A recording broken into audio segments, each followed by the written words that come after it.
Tonight, the St. Louis Jewish community is mourning the loss of 6 Israeli hostages murdered over the weekend as the push continues for a ceasefire. 5 on your side's Laura Barcheski just returned from a candlelight vigil for the victims. Laura? Mike, this war has taken a toll on everyone with any sort of religious or family connection to either side of this conflict. The message tonight, the suffering has to end.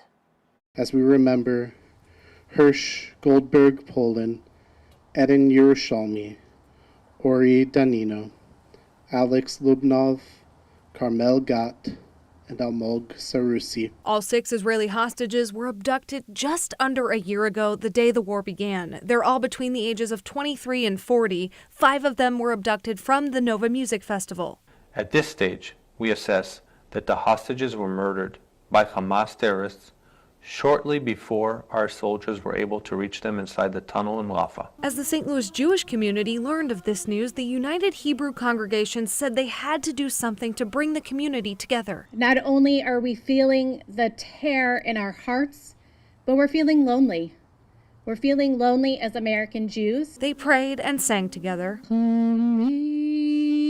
lighting a candle for each hostage lost and the 101 still in captivity. Whether it's your personal friends and family who are being lost or whether you know people who are suffering during this war, it's an immense weight on really the whole world. Palestinians are also in mourning. The Council on American Islamic Relations says thousands of Palestinian people have been killed, one just hours after the deaths of the 6 hostages. A 58-year-old Palestinian man who was picked up by the Israeli government, returned to his family in a body bag 2 hours later with signs of torture on his body. That is unacceptable, just like killing Israeli hostages is unacceptable too. And we've got to condemn all of this. They're continuing their call for a ceasefire, saying the killing has to stop. And it will continue unless President Biden puts his foot down and says, no more bombs, no more bullets. We're making a deal. We're getting these hostages out. And until there is peace, Rabbi Scott Shafran says they have to keep praying and holding each other close. I think that moments like these, we need our neighbors more than ever.